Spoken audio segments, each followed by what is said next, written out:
I want to thank you to have this very, very important, what will hopefully turn out to be a discussion.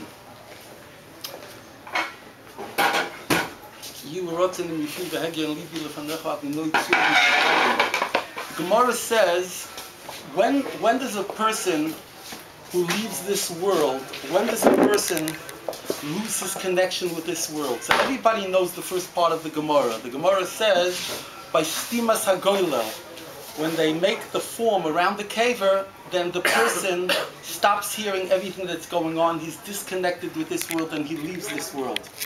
But if you look in that Gemara, and I haven't done it recently, some time ago, there's a second shita. And the second shita is very interesting. The second shita in the Gemara says that kafi, the connection that the person had with this world, that determines when he becomes disconnected. And therefore, it's quite possible, especially with tzaddikim and Gedolim olam, that long after they've left this world, because b'chaim chayusam, they did certain things and they were very connected with the tzibur, that they continue to be connected and they continue to be aware. I'm postulating a possibility. I'm theorizing that they continue to be involved. They continue to be connected with us, and therefore, in addition to the dimension of the tremendous zchus of speaking b'chatzos kodshay, speaking mamish in HaKadosh Baruch Hu's backyard, so to speak, in Yerushalaim HaKodesh. In addition to that zchus, literally a little more than a stone's throw away from here is the resting place of Rabbi Avigdor Miller HaKoyen, Zecher Tzadik V'Kodesh Levracha. And you can't know who knows. I'm just telling you that I know for sure that Rabbi Miller is very, very interested in the inyanim that I'm speaking about tonight, and that I have many, many rayas and manifestations over the years, signals that up there in the Shemayim, he's pulling strings, that the things that interested him, b'chaim chayusay, and that he fought for, should continue to be on the agenda.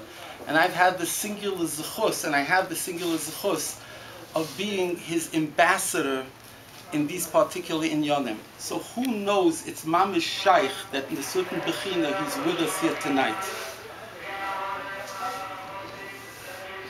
I want to apologize in advance, because people want to hear hashkaf, what I call hashkafa hak. And believe me, there's going to be unbelievable things here tonight, naming names and explaining things and calling people out in a very significant way. And as small as this oilam is here tonight, hopefully we're videoing this and hundreds, if not more, people will see this. But my apology is because my practice is to start with some divrei Torah. This is what I do on my radio program, the Fear Kashas, questions that people fear to ask and fear to answer. I ask them and I answer them according to the hashkafa of the Gedolim Torah of yesteryear with no spin. And the divrei Torah that I'm going to say tonight are mamish noigeya, and a tremendous preface to what I'm going to discuss. So if you'll bear with me. In Toildos, we found a fascinating thing, that Esav went from being told no bracha. Yitzchak couldn't give him any bracha. He couldn't make him the captain of the Maccabee team. He couldn't make him the president of the state of Israel. No bracha. Everything Yaakov has. All of a sudden he starts crying. Vayisa Esav Kolev Vayev. All of a sudden he gets a big bracha. The Chazal there tell us that the bracha was so big that it knocked out, what Esav did was so profound in his crying that he knocked out 2 batei mikdash, and the tear welled up in his eye for the 3rd one, and that's why we're suffering the 2,000-year gullus. So let's make a cheshbon what that means. That means that Esav right there was dealing with 3 gullusin. He was dealing with the Golus Bavel, the destruction of the first Beis Hamikdash.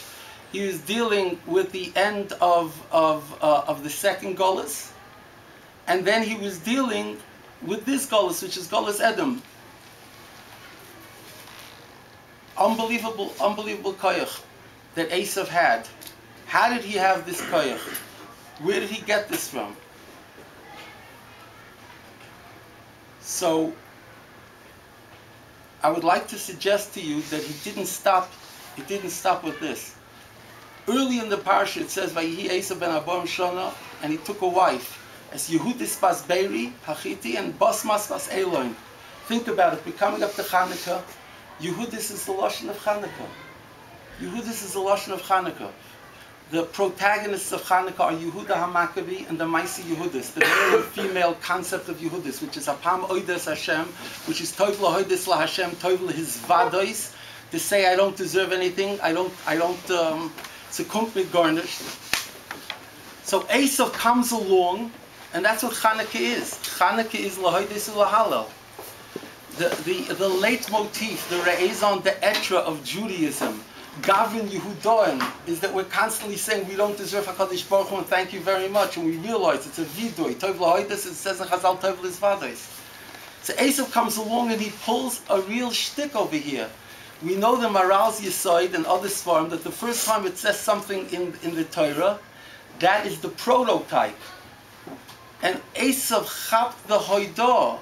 He named his wife Yehudis. Bas Be'eri, so whatever Be'eri means, Be'er is what we live from, our sustenance.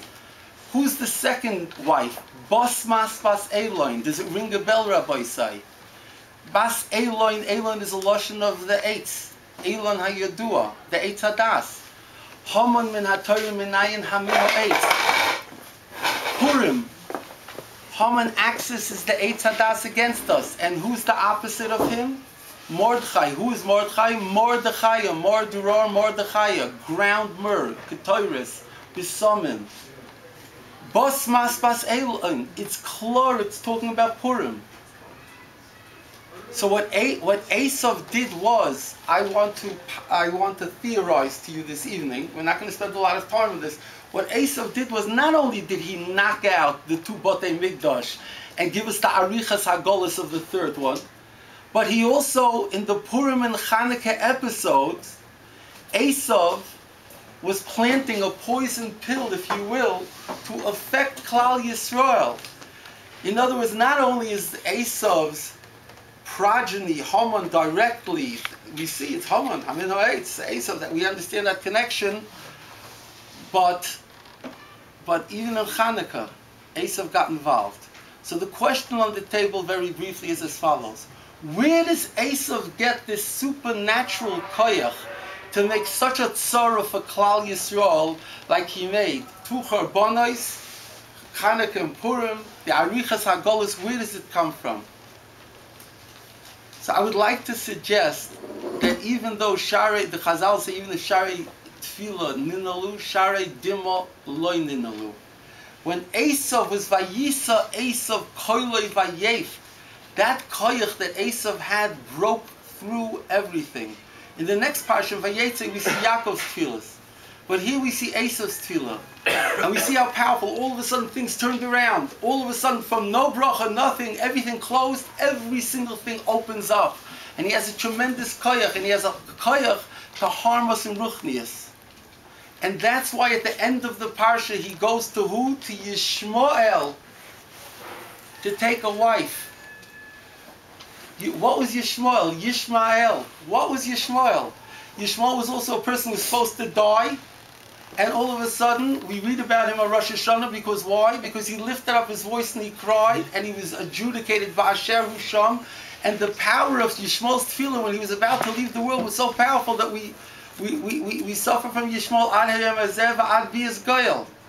So the Eidim is a shtik shver. Look what's going on over here. Esav, the crier, the Sharei Dimoy loy ninalu, the person who can access from the deepest part of his heart, goes and takes a wife from Yishmael, who has that koyach also. And maybe that's one of the reasons we learn out mochlas, mochlan loy kol avoynosav vayachosin from Esav Shidduch with Yishmael.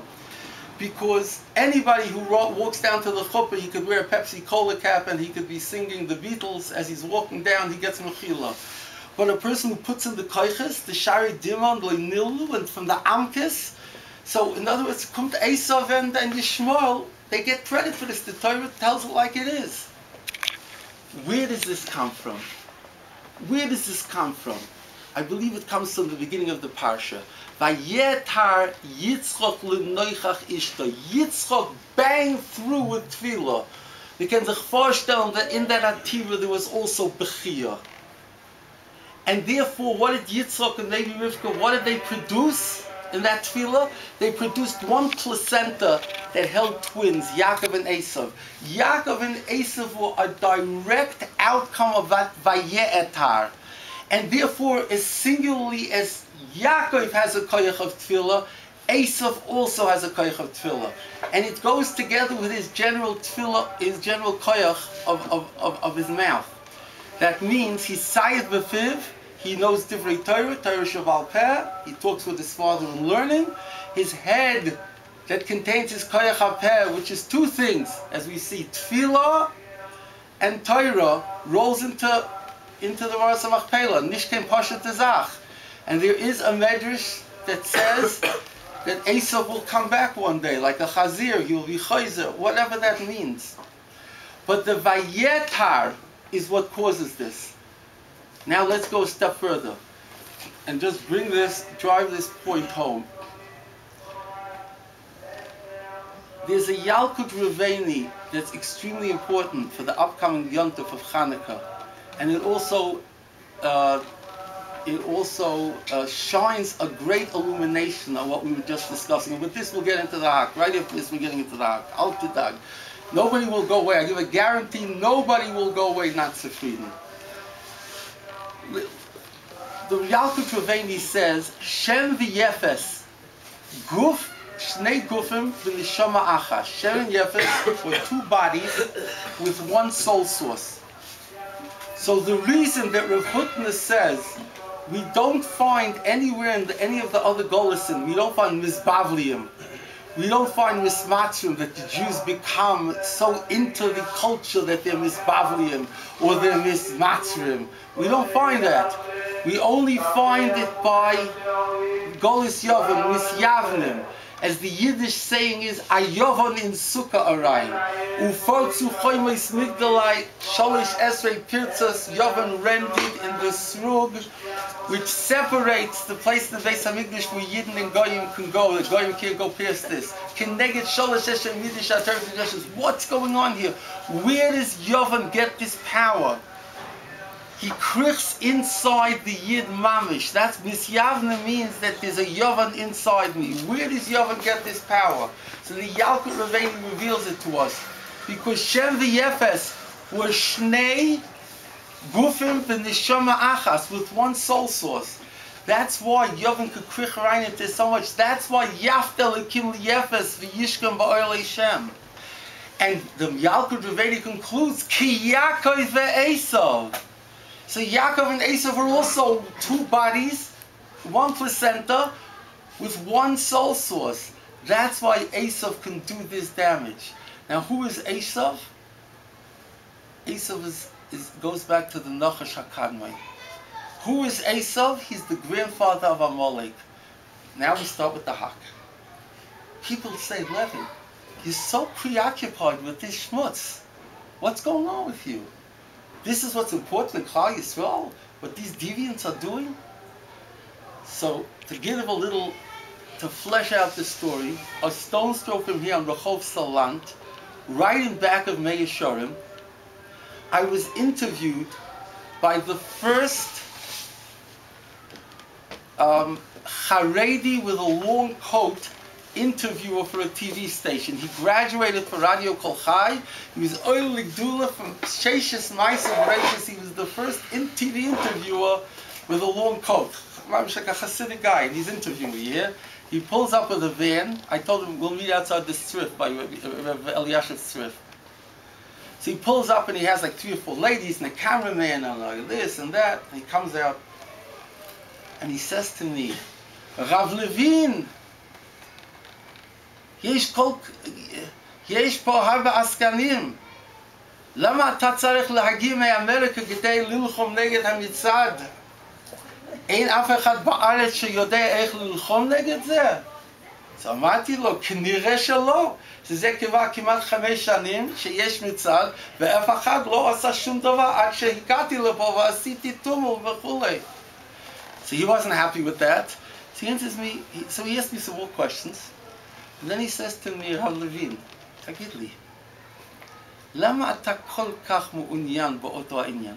יש בעיה עם שבת, עם גירושים, עם עגונות, עם כשרות. אתה ממש עסוק עם מצד הגאווה של ההומואים הזה. Listen to a Haredi menovel. He's standing nose to nose with me, 8 inches away. He says to me, he holds the microphone in my face and he says, אולי יש לך משהו אישית? You understand? The menovel wants to show, this is what happens when a Haredi becomes part of the system. He becomes a misyavni, he becomes a craven lowlife that has to kiss up. See, he has to show the TV station and the tzevet, look, I'm not a Haredi really. You understand? I'm with you guys. See, he asked me such a menoveldic question. So what did they expect? They expected that I would say, what are you, atam ishtagata, atam uchutzaf, and then they would show it on the nightly news. Levin's going crazy when they ask him, you understand? But what could they do? I have siyata d'shmaya and I have a tremendous amount of experience with the media. So they were hoping for second best. They were hoping that maybe on my eyes I would go, and they would get that. So they would show that I reacted. I was upset by the question. They gotcha. But that didn't happen either. You know what happened? I said, "Bevadai yesh li mashu ish." Certainly I have something personal that I'm always fighting against the mitzad and the homosexual movement. See, he's mamish, he thinks he's getting ready to ask her. So then I take my hand and I stroke his Haredi beard on the camera and I say, "Yesh li mashu ishit." And he has bilacha. Let's learn a pasuk Rashi. And I say, "Ata yodea katuv שהשונא הכי גדול של הקדוש ברוך הוא זה עמלק, כתוב ככה בתורה, בכל דור ודור. ומה הדיוטה התחתונה, הקו התחתון של עמלק? אתה זוכר את הרש"י? He doesn't really remember the Rashi, so I tell him, אשר קרחה בדרך, לא של מקרה, קרי משכב זכר. פירוש שרש"י הקדוש מסביר לכלל ישראל. זה הקו התחתון של העמלק, האויב הכי גדול שהקדוש ברוך הוא כלל ישראל בכל דור ודור מלחמת השם בעמלק. זה משכב זכר. זה ממילא. זה מפריע לי, ואני לוי, יש לי שמה בבית המקדש real estate. אני רוצה שמשיח יגיע, ושלא יהיה עמלק. אז אני הגעתי לפה מאמריקה ללחום נגד זה. זה אישית אצלי. תגיד לי, אתה רב, זה אישית גם לך? You understand? That was how I answered him. But this is a big answer. I have menuvolim and people who, because of a lack of hashkafa and das, do not begin to understand. As Rav Simcha Bunim Cohen, the Einikel, says over Rav Miller, that he walked into his house on the Erev of the Holy of Holies, either Yom Kippur, Rosh Hashanah. What was Rav Miller doing? He didn't go to grandchildren's chasanas only for a limited amount of time. Rav Miller never wasted a second. Everybody knows how makbid he was. A couple comes from Texas. They became Balei Tshuva. The three of them are standing there with their child. They're standing, they flew into New York to see Rav Miller. They're standing by his door. They said, "Rabbi, we heard your tapes and we became religious. We're here to see you." He said, "You've made an old man very happy. God bless you." He goes like that, he goes inside. What is this Rav Avigdor Miller doing? Rav Avigdor Miller, who his son Rav Levin Miller, Rav Shmuel's older brother, Rav Levin Miller told me that the Soif Yom of Rav Avigdor Miller was laying in the recovery room after a heart operation, not so long before he was niftar. So Rav Lezer comes in, he asks his father, Rav Avigdor Miller Zitzal, Yevod L'chaim Tov Maruch Rav Lezer, he asks him, what were you thinking about? Rav Miller, who never wastes a minute, what were you doing for the hour or 2 hours before the operation, after the operation? And Rav Miller first didn't tell him, and then he told him a certain pasuk in Bereshis, which I forget, and he had something like 11 or 16 different mahalchim that he was mechadesh on that bed in the hospital. This is where Miller was. So what was Rabbi Miller doing Erev Yom HaKodesh, either Rosh Hashanah Yom Kippur? He was writing letters to the politicians to fight against this schmutz. I have to answer to former people? What's your preoccupation with this? It's because of a lack of hashkafa. If somebody smacked your wife or your brother or your mother, somebody would have to ask you why you're occupied. You want to teach that person a lesson. You want to put him in prison. You want to fix him up. If we took it personally, we understood what Melchamas Hashem Ba'Malek Midar Dar was, it wouldn't be a question. Let's go a drop further. Rabbi Say, in Chumash, there's a fascinating thing. In the Nusach in Rashi, it's the first posik, Perik Gimel, V'hanochash ha'ya'orim. So the Rashi says there, when the Nachash saw Adam and Chava being oisik in intimacy, nis'ava Allah. He had a taiva for Chava, and that's what started this whole thing. And the Zohar says, the famous Zohar, Hittel Bazuhama, and we know that by Har Sinai Poske Zuhamasa, we know with the Chet HaEgel, the Zuhama came back, and we're still trying to purge ourselves of that Zuhama. Rabbi Say, if you look in the Art Scroll Chumash, and in several other editions of the Chumash, and I just saw this now in the somebody pointed it out to me in my shul, or I saw it. It doesn't say Nis'ava Lo, it says Nis'ava Lohem. The Nachash desired Chava and Adam. And I showed this to big Talmidei Chachomim. And a few of them were masking to me. And it makes sense, the Lashon of Nis'ava Lohem. Why?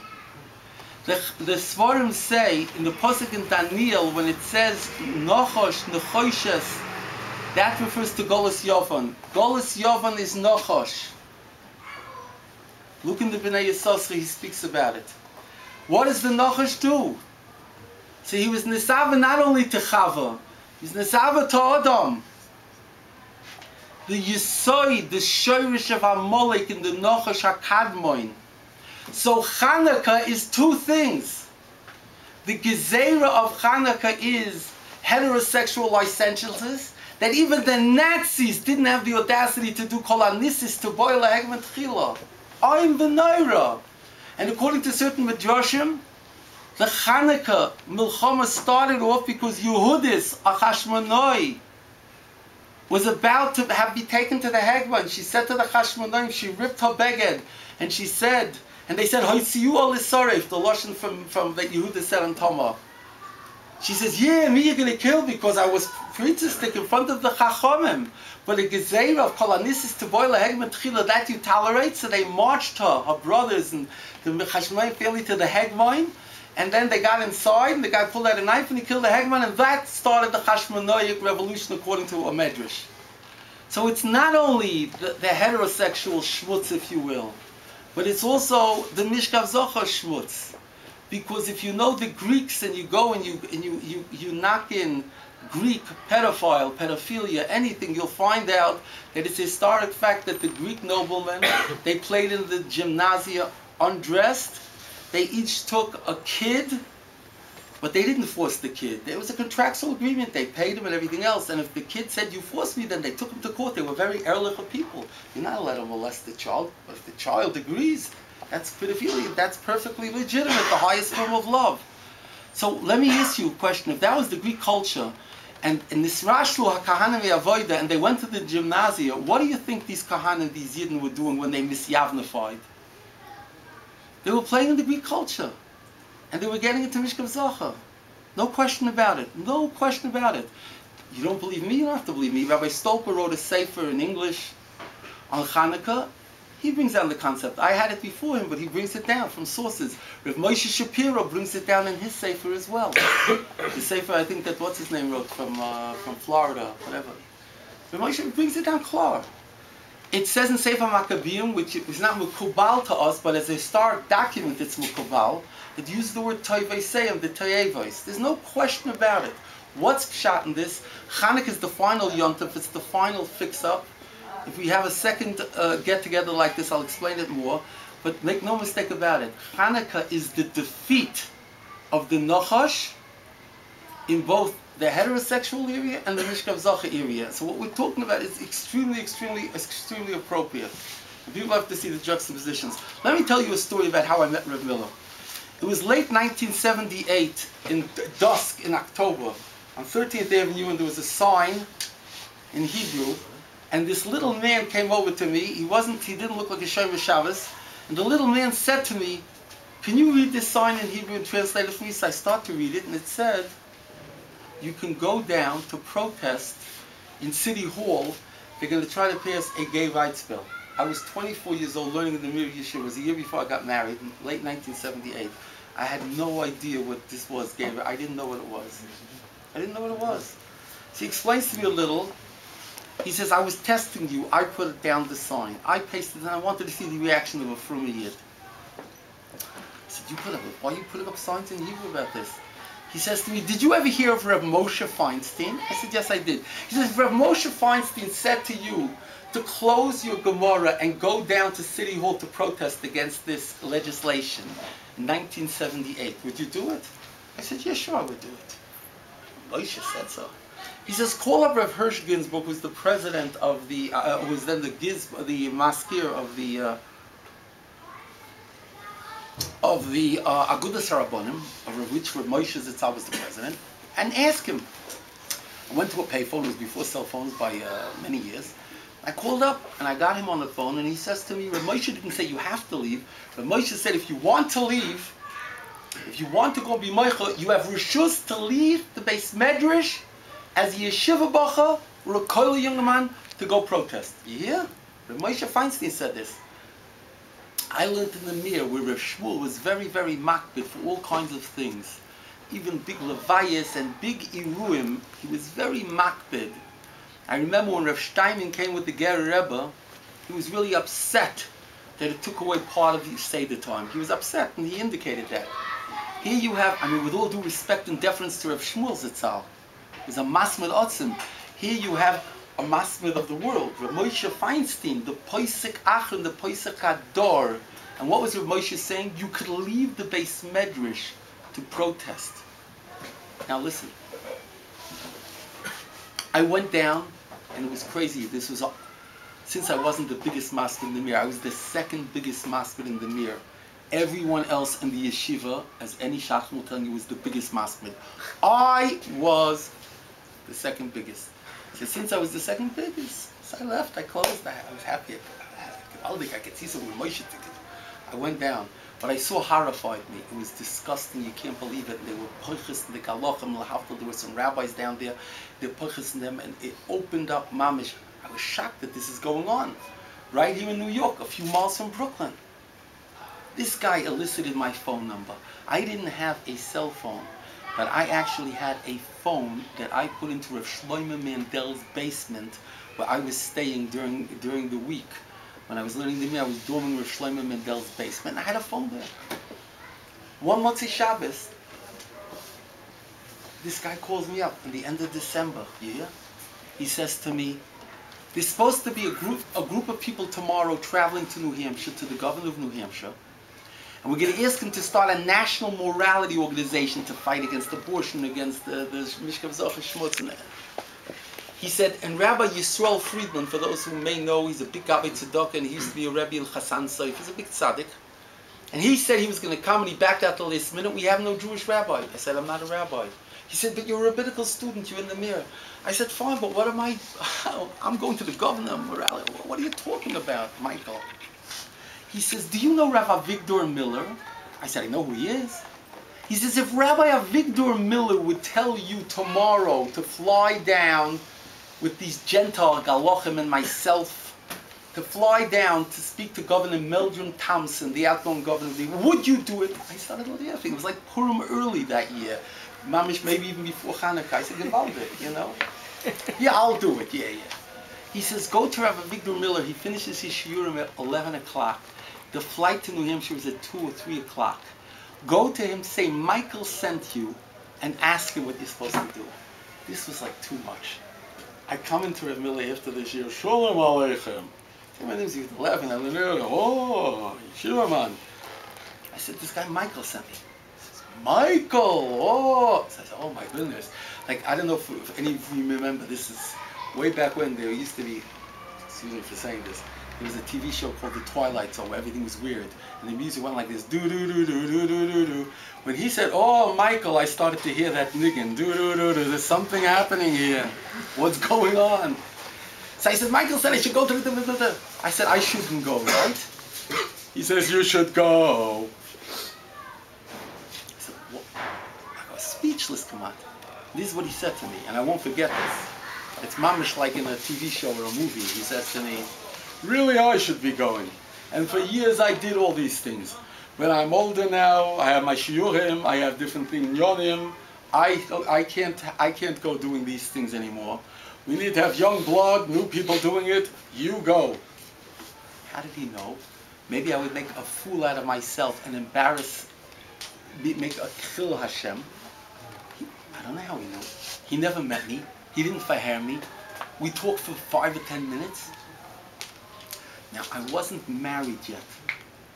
So since I wasn't married, I had my whole brain. For Shalom Bayis in the Yichud room, for those who are Bachurim, you want to know what happens by me in the Yichud room? My wife said, you want to have Shalom Bayis? I said, absolutely. She said, surrender half your brain. I go, what do you mean? Surrender half your brain for Shalom Bayis. I unzipped it, I gave her half the brain. When I come to Eretz Yisrael, she gives it to me back. But as soon as I'm within 6,000 miles of her, I have to give it to her back. I surrendered half my brain. But I was a Bachur. I hadn't surrendered my brain yet. So I was able to think a little bit, you know, and I wasn't overweight. I was skinny and this, everything. So I was able to think a little bit on my feet. So I said, Rabbi Miller, I'm a Bachur. It cost $110 to fly back and forth on People Express to Concord, New Hampshire. I have to pay for this also? He says, 1 minute. Goes upstairs to his house, comes back down, takes out $55 and gives it to me. Go and be matzliach and come back and tell me what happened. It bothered me for years. The Miller was cheap. Why didn't he give me the $110? I was a bacha. It took me 15, 20 years to chap. He wanted to show me. You know it's coming up to Hanukkah, you know the famous question, Tumah Hutra B'tzira, Tumah T'chiyah B'tzibor, so how come they had to wait 8 days to light the Hanukkah menorah? They should have lit it right away, else Tumah Hutra B'tzibor. So what's the famous Pnei Yeshua's answer? And when it comes to chinuch, when you're inaugurating something, then there's no heter of Tumah Hutra B'tzibor. You got to do it the best way when you're being machanech. So this was the chinuch, this was the being machanech, this is the inauguration that my Rebbe, Rabbbi Avigdor Miller, was posheting soymach yodav olai with these job assignments. This was the first one. And he wanted to teach me a lesson. Levin, they're not going to give you money out there. Don't think you're going to win a popularity contest. You're not. It's going to be a lonely struggle. And don't think you're going to patter yourself by saying, I don't have money to travel to Washington. I don't have money to go to Eretz Yisrael. I don't have money to do this. I don't have money to do that. So you're potter. You're not potter. Chatzi olai v'chatzi olecha kadosh. That's it. That's how it's going to be. It took me 20 years, I'm serious, to figure out what is. But now I understand that it's klor diburim. And I've had this so many times where I've had to take it out of my own buck with nobody to do it. So this was the beginning of my shaykhis with Rabbi Avigdor Miller. A few years later, there was an opportunity to see the Pope. Cardinal O'Connor invited me to see the Pope. I sat with Rabbi Avigdor Miller. I sat with Rabbi Schwartzman here. He should have a Yerushalaim. I sent a message to the Kasher V'Rov who told me to go. And I sat with Rav Miller and went over what kind of language to use, and what to say, and everything else. I was invited to the White House in the early 80s, a group of the leading pro-life people. It was on a Friday afternoon. I sat with Rav Miller and discussed what to say to President Reagan. Once upon a time in New York, there was a Cardinal O'Connor who was very, very machshav me. And there was a shaykhs there, and we worked together for moral purposes, Christians and Jews. How do you go in front of a Jew? What do you do with the galach? I'm telling you, Meiser Rav for every single thing I do. So listen to this. The assistant to Cardinal O'Connor, he's called the Auxiliary Bishop of New York, his name was O'Keefe. He made an announcement. He's like what's called the stalking horse. Really, he's the cardinal. Everybody understood it's really the cardinal. The cardinal didn't want to do it himself, so he had his second in command do it. And he said, Mario Cuomo, the powerful governor of New York, cannot receive the Catholic rituals in any church. Why? Because he's pro-abortion. He supports abortion, the legalization of abortion. It's against Catholic teachings. So I went over to Rabbi Miller. On Ocean Parkway, there are benches on that strip right outside of his shul. He was sitting on a bench. I remember I was sitting with him. I said to him, Rabbi Miller, the Galach just did the most unbelievable thing. He stood up to the most powerful person in New York politics who they're discussing that he might be the next president of the United States. And the Galach in the Ponemarine, you can't walk into a church to get ritual in ganz New York State. Or the ganz Archdiocese of New York, which is very big. Yes, so what do you mean to say? Rebbe, uns Yidden are busy lecking and chanfening the politicians. It's a kitru goyim and Eretz Hashem. What do you suggest? Listen, Rabbi, I can't tell you this was the exact conversation, but I know how I think, and I know how he talks, and I know the gist of what I said to him. So I said to him, I think that we should give him the Ben Noach Award. I think we should hop on and use the press. We'll give him the Ben Noach Award, so we'll show that Orthodox Jews hold like this also. So we can be Moinei of the Kitrug. Excellent idea. He can come to me Thursday night after the shir. The bishop can come into Rabbbi Avigdor Miller's base medish. If you ever saw it, it's a little bigger than this. Rabbbi Avigdor Miller sat right in front of the Aron Kodesh. The bishop can come. He says after the shir Thursday night, before Ma'ariv, he has 3 minutes. I said, Rebbe, it's the Bishop of New York. I don't know if I can call up and say, oh, Taishes, why do you have 3 minutes? I don't know if I can do that. He says, okay, 5, not a second more. What was bothering Rev Miller? Was it bothering him? Hey, the church, the Galach, the church, that wasn't bothering him. What was bothering him is the Bittles man. He wanted to give this 5 minutes, not a second more. Okay? Is that a Meiser Rav? So when some people who are ignorant or foolish complain or criticize me about the church or the goyim, now let me give you the insight into the hashkafa. During World War II, is it a fact that certain rabbonim went to Pope Pius to try to save Jews? It's a fact. Is it a fact for thousands of years we went to Oivdei Avodah Zarah and Galachim to save Jews? It's a fact. Kuli Amol Lokligi, as the song goes, and nobody can deny. But we forget the Chazal. The problem is, if I had to personify the Kasher Rav, the Debrecina Rav, the Sklerner Rebbe Yavod L'Chaim, the Friedrich Sklerner Rebbe, Reb Moshe Feinstein Zitzal, Reb Yaakov Kamenetsky, all of which, one way or another, I had a certain amount of shaykhs within these things. And I can go on and on with the list with Shmuel Feivelson and Yeshua Yerushalaim, the late Rabbi Teitz of Newark, New Jersey, and I can go on and on. I've got a list as long as my arm. Right here in Eretz Yisrael, I have signatures from Rav Shmuel Orbach, Rav Michael Lefkovich, the late, what's his name, Rav Shoina, Zolazang Gesundenstark, the Eloya Rav, Rav Ben Zion Mitzafi, the one who is Nifter of Eliyahu, Mordechai Eliyahu from the Sfardim, and on. There's another 10 signatures. I got them 5 years ago when I was fighting against the Schmutz here. What's motivating these people? It's one Chazal. And if you get this Chazal and you understand it, and you integrate it, you assimilate it, you eat it up, you digest it, then you understand this Pashut. Godol hamachtioi yoisem mehargoi. There's something worse than anti-Semitism, and there's something worse than beating up Jews, and there's something worse, than killing Jews. What is that? Bringing a person into licentious sin.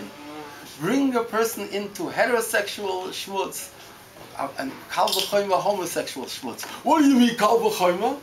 Well, I mean kal v'chomer because on Mincha and Yom Kippur, when we read all of the averos, the transgressions of licentiousness, after adultery, it says Mishkav Zacha, and then after that it says with the Behema. And the Chazal say, in the end of Bereshis, that the Mabul did not come until they were Choisvin Ksuba, L'Zacha, V'L'Behema. The worst two things. In other words, after adultery, if they were already doing this, they were doing Niyuf. So in other words, by Rabbi Miller, by all these Gedolim, it's a no-brainer. It's a no-brainer when you see his Gabrus of Amalek in such an unbelievable way. So obviously you have to take out all the stops. And if that means working with the Galachim, you have to. But let me explain it to you. Let me go a step further. I went to the Sha'ar Mitzion and Bahalacha, and I said, are we allowed to be Machabed a bishop with the Ben Noach Award in a shul building? Maybe in the sanctuary, or maybe in the dining hall. He says, yes, you are. He says, we used to bring out in Europe the Sifrei Torah for the bishop. And that was just as Yiras HaBishop. Now it's for morality. Allah has come v'kam.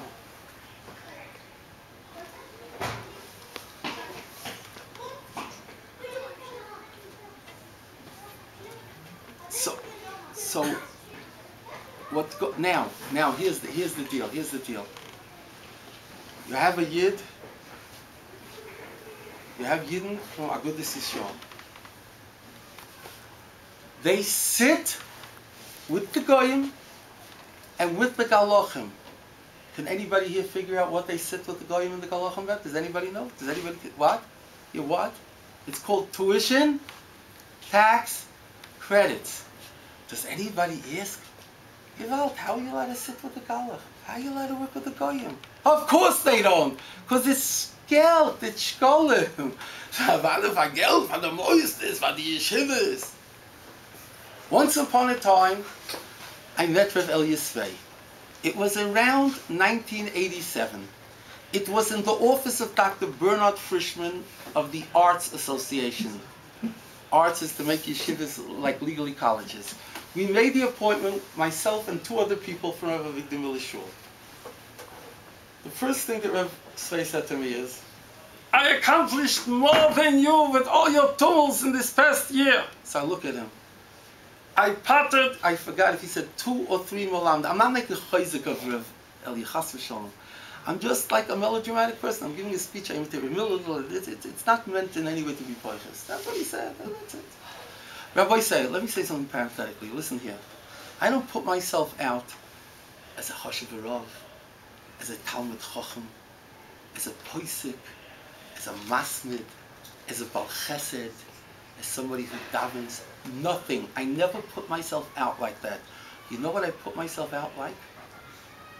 I am the Welts Mumcha for 31 years in this Mitzvah.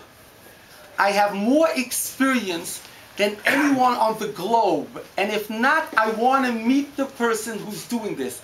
I was Mishamish my Rabbeim for at least 20 years. Anybody in this room or in any yeshiva who went to take a course in Smicha in Yeridea for 5 years, and his wife had a question with a spoon, with a piece of chicken, with a cholent, with a milk, and he would paskin. Would anybody have the chutzpah to say, who's your gadol? Who did you run to? What about the Gedolim from today? What did you do? Excuse me? 20 plus years? 20 years be'erach with Rabbbi Avigdor Miller, a little more with the Kasha V'Rav. Yeah? And besides all the other Gedolim over the years that I had shaykhs with.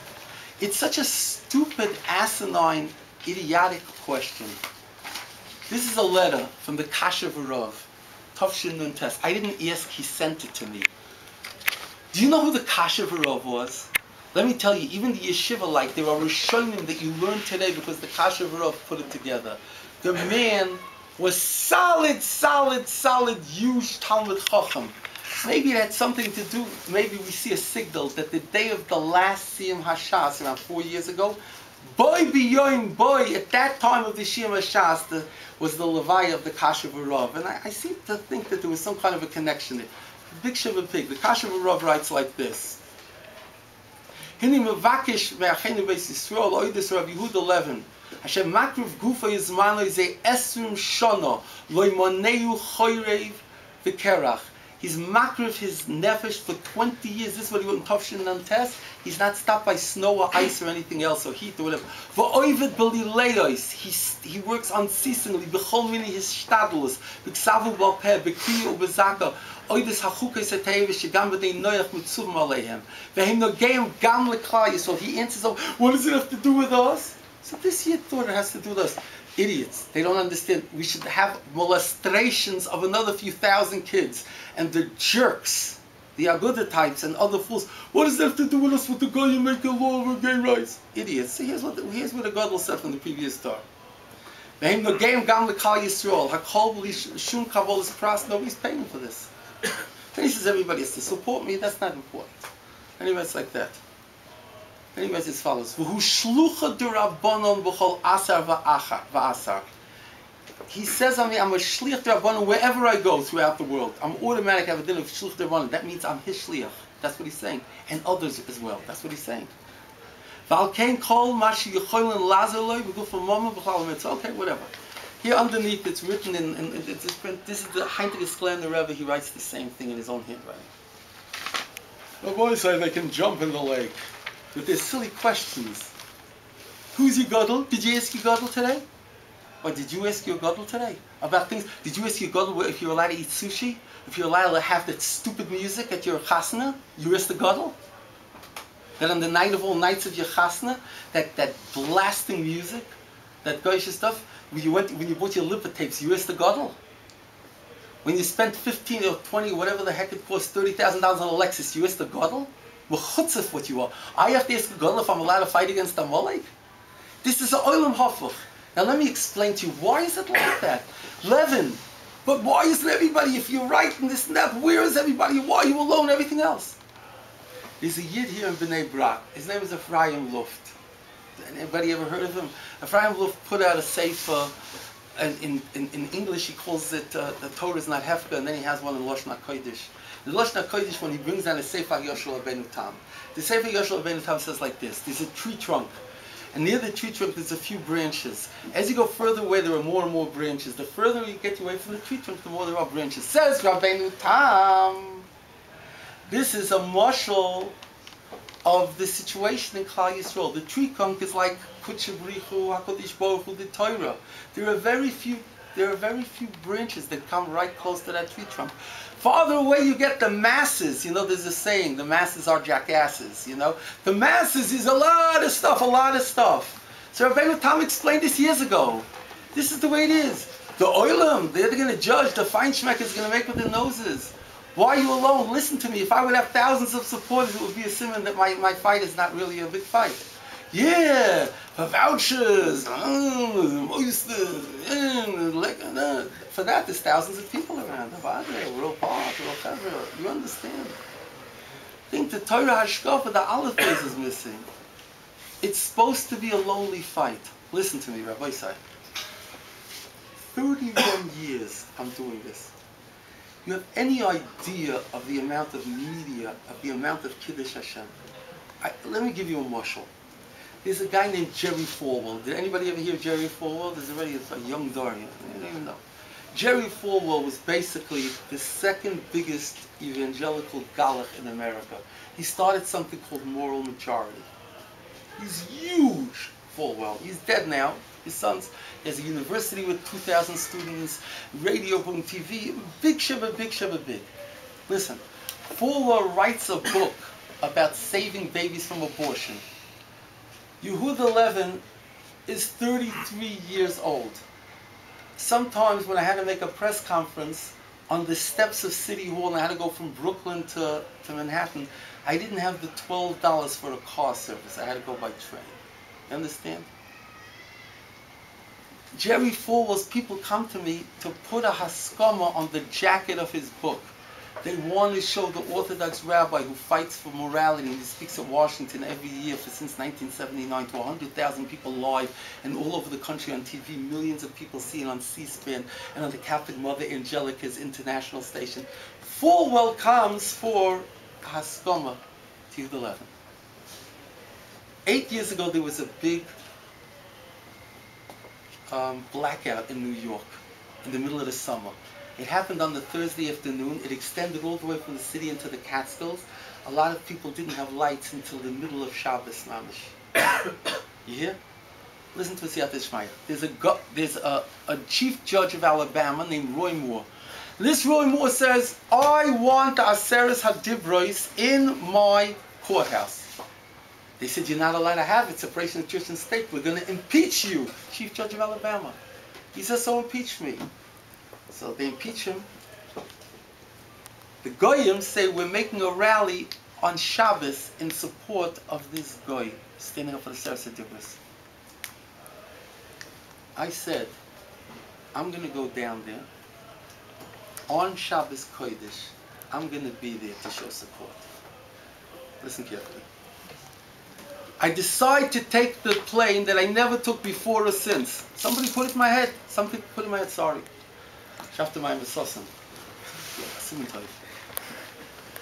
Now, I decided I'm going to take from, on Long Island, there's a little airport called MacArthur. You have to drive 30 miles. You hear? For some reason, I say $5 or something. I'm going out to that plane. You hear this?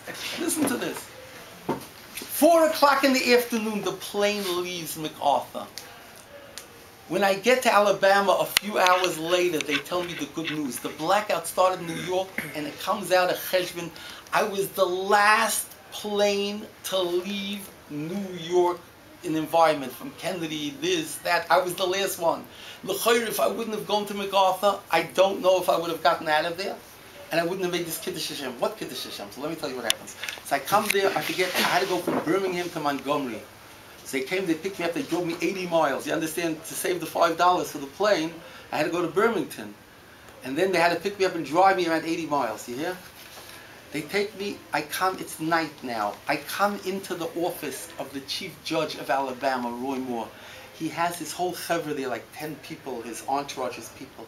He takes me into his inner office, he shows me in a big plexiglass an actual Sefer Torah, Tzurisna Sefer Torah that somebody bought on eBay or dug up somewhere, an old Sefer Torah, and they gave it to him as a matana. You hear? And he has it open to the Aseres HaDibros. I take out, I figured I'm going to come to the guy, I have to give him a matana. I went into Eichler's and I bought this talus clip with the chain with the Aseres HaDibros on either side. You hear? I bought that. And one other thing, I can't remember, a tchotchke for Aseres HaDibros. I said, listen, I gave it to him, he says, I said, you can wear it on your robe, your judicial robe. You can wear the chain, or you can make it into cufflinks. He was going crazy. We spoke and everything. I said, listen, I said, Your Honor, on Sabbath, I can't use a microphone, I can't speak. I came here on the name of 1,000 rabbis from the agudah Rabbanim and the agudah Rabbanim to show you support. But I can't talk. I said, but tomorrow, Friday, I'm going to make a press conference on the steps of your courthouse. If you come down, it's going to be much more chashuv. He says, Rabbi, I'm going to think about it, I'll probably be there. The next day, he came down to my press conference. So I held a press conference with Roy Moore. I presented him with that zach, and I spoke stark. You hear? There were 3 reporters and 1 TV camera from a local station. Okay? Shabbos, now listen. In the hotel, you have to put in electric cards. You hear? How do I stay in such a hotel on Shabbos? And also, everything is, all the doors, they open with electricity. How do I stay in the hotel on Shabbos? And also, I'm going to get a room on the 4th floor. How am I going to make it without having a heart attack? It's a constant focus. Am I mechuyev to be there? So listen to what happens. I find the guy, he says, Rabbi, I'm giving you my room on the 1st floor. The guy says, the room on the 1st floor, mamish, right in the lobby, like, the room is right near a back entrance. It's the only unelectrified door, you hear? There's one old glass door, right there, the room. So I have the room, I have the door, they take the mystic tape, the scotch tape, the guy tells me from the front desk, here we've had such Jews like this, we know what to do. He puts mystic tape around the lock so it opens. You understand? Open it, closes, and finish business. I'm all set. I davened that night, and the goyim are having a meeting.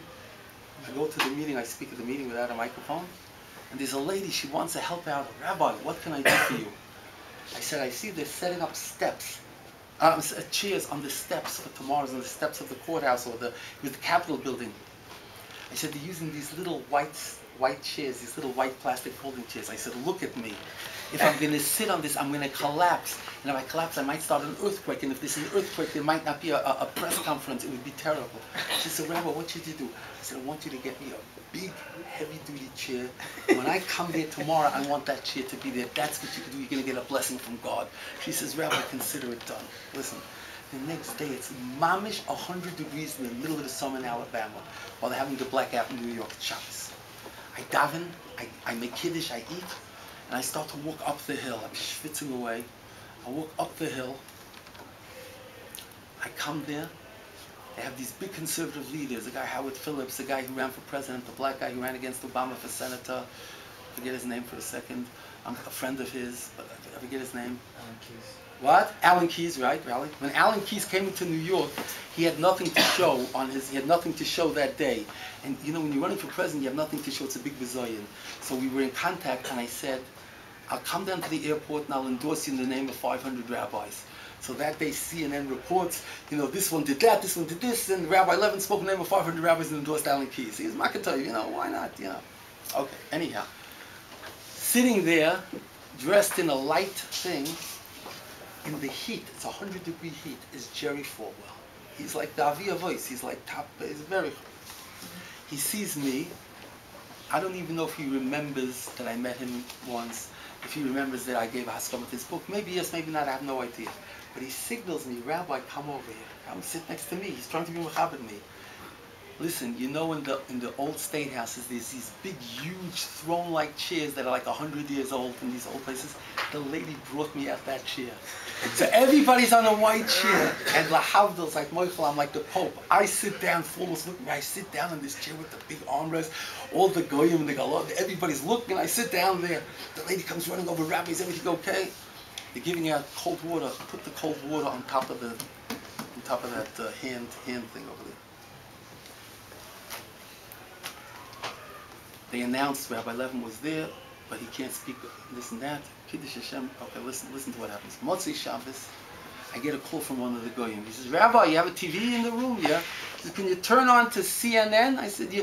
He said, you'll see they've been running this the entire Saturday. It's now Saturday night, 11 o'clock at night. Summer. Yeah? I turn on CNN. I see myself making the presentation to Roy Moore on Friday afternoon. You hear this? It went through Sunday. It played again and again and again. Do you know how many millions of people saw this? So I went with my own dollar, the Siyata Dishmaya with the airplane. I come there, the Siyata Dishmaya with the hotel room, the Chil Shabbos. Now listen, they did not put on CNN anything about the rally. Certainly no camera footage, so let me be mazda to you. That means the CNN knew they had to cover something. So they said, instead of showing the rally with the 2,000 people, with all the things, we'll use the footage from this rabbi. But for us, the Kiddush Hashem, the Siyata Dishmaya, is Oim V'Noira. Now I can tell you story after story after story of the Siyata Dishmaya. Let's move into current events. And then how much more time do we have on this thing? I have 10 minutes. 10 minutes. And then Again, I'll just switch this. Unless the other one gets bored, and then we can cut it. Okay. Here's this. Let me tell you what happened. Listen to this. Remember, Rabbi said, I told you that I'm not a big tzaddik. I have to be moida that more often than not, for physical reasons, or maybe not, I'll find out after 120 years, I don't always make Zman Tefillah. I'm made in Yovan. But because I'm a middle-aged person, I have to get up. And I usually get up like, 5, 6 o'clock in the morning, 7 o'clock in the morning. And after reciting the Bracha Shiyatza and everything, and Birchas HaTorah, I say Kriya Shema. So Baruch Hashem Kriya Shema B'Zman Echoshet. The first man I get. This day, I get up and I say Kriya Shema, and I go back to sleep. and I have my cell phone laying right next to me. Now again, I'm going to listen to this out. You have to hear it. It's an elder bacher who calls me up on my cell phone at 8:15 in the morning. He's masbet to me like this. Really, I was going to call so-and-so. We figured out afterwards so-and-so didn't answer his phone. He was on the subway and he